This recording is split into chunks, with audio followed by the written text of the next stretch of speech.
Byggðastofnun veitti á dögunum Landstólpann sem samfélagsviðurkenning og þú hlaust hann fyrir þitt framtak með Raggagarði og kannski ef við förum bara aðeins í upphafi sjálft þá kannski var upptökin svolítið að þessari hugmyndum Raggagarð hérna í Kjarnaskógi. Byrjaðu að segja mér frá hvernig hugmyndin kviknaði.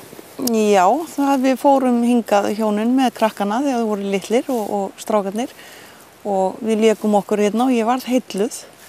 Og þar sem maður býr á Vestfjörðum þá fannst mér ansi langt að keyra kannski 2-3 í mánuði allavega í Kjarnaskóg, 6 tíma akstur allavega þá, eða 7. Þannig ég hugsaði okkur ekki fyrir vestan, okkur ekki svona fjölskyldugarði fyrir vestan. Og síðan gekk ég með þessu hugmynd í einhver 1-2 ár en gerði ekkert í því en eftir að sonur minn lést, hann Ragnar Freyr í bílslysi, þá einhvern veginn hugsaði ég það þýðir ekkert, við erum búin að biðja sveitarfélag að setja upp svona leikjatæki eða eitthvað. Þeir myndi kannski koma með eina rólu mögulega, það ekki það sem ég var að hugsa. Þannig að ég fór bara að hugsa þessum svo að sá tími sem ég hefði annars átt með honum meðan hann lifa, það ætli ég eyði þennan garð.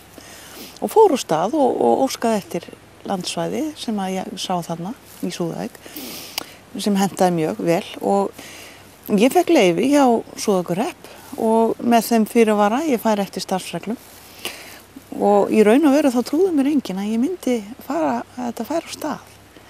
En nú eru eiginlega verða 12 ár síðan og ég sendi bréf til heimamanna, Súðvíkinga, byrja á því, og sagði frá hugmyndinni að ég ætlaði að gera svona reka við. Og búa til svona lítinn Kjarnaskóg hjá okkur. En síðan var það heilbrigðisfulltrúi sem sló á puttana og sagði að þetta mætti ekki í dag. Ég yrði að kaupa leiktækin eða fara eftir einhverjum stöðlum.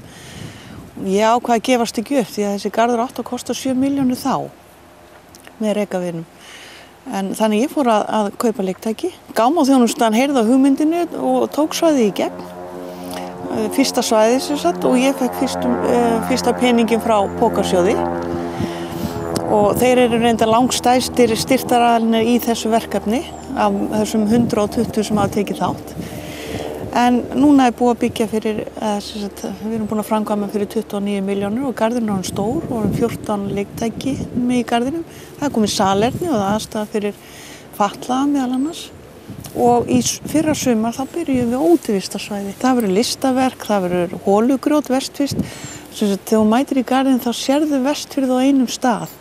Og þarna hægt að hafa alls konar uppákomi fyrir börn og bara hvern sem og starðarinn mön hann í kringu sviðið.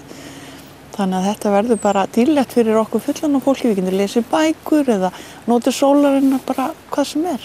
Ég hef verið svo heppin að koma í Raggagarð sem náttúrulega alveg yndislegur staður og ég veit það eftir að hafa kynnt mér aðeins sögu Raggagarðs að það ótrúleg vinna þarna að baki sem að þú sérstaklega hefur lagt þarna á. Og ég veit meðal annars að þú hefur eytt hvað mörgum mánuðum bara í kleinubakstur til að safna upp í Raggagarð.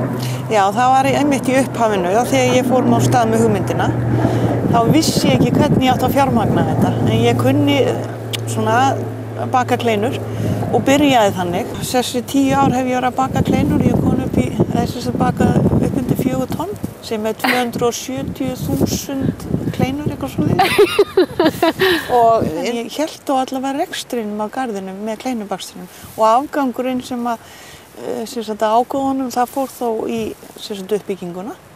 Og fjölmargir sjálfboðaliðar hafa komið að þessari uppbyggingu þar að auki.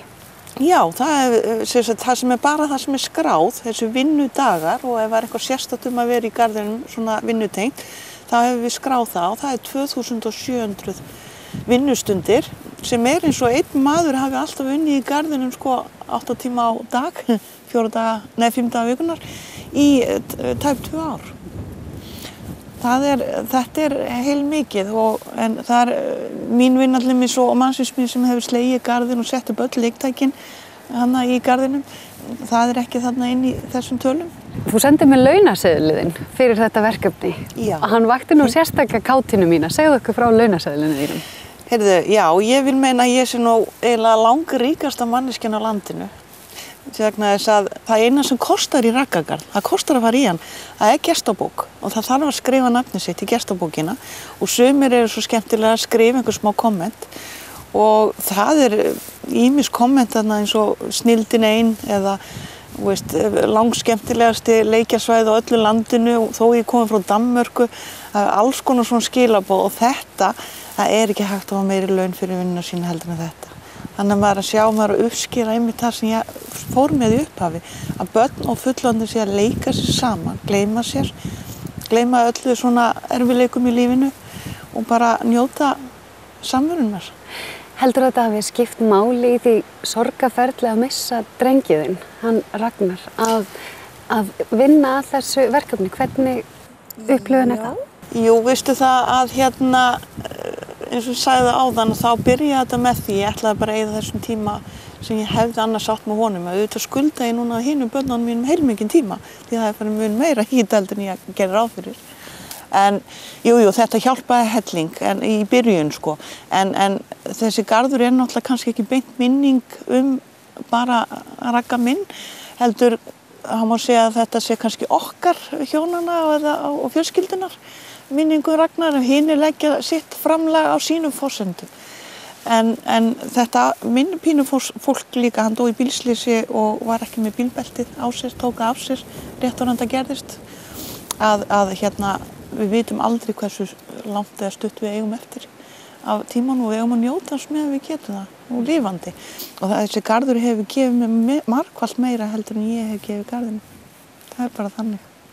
Þetta er algjörlega yndislegt framtak og ég er alveg heilluð og búin að vera frá því að ég kom þarna og ég veit að það eru það svo óskaplega margir.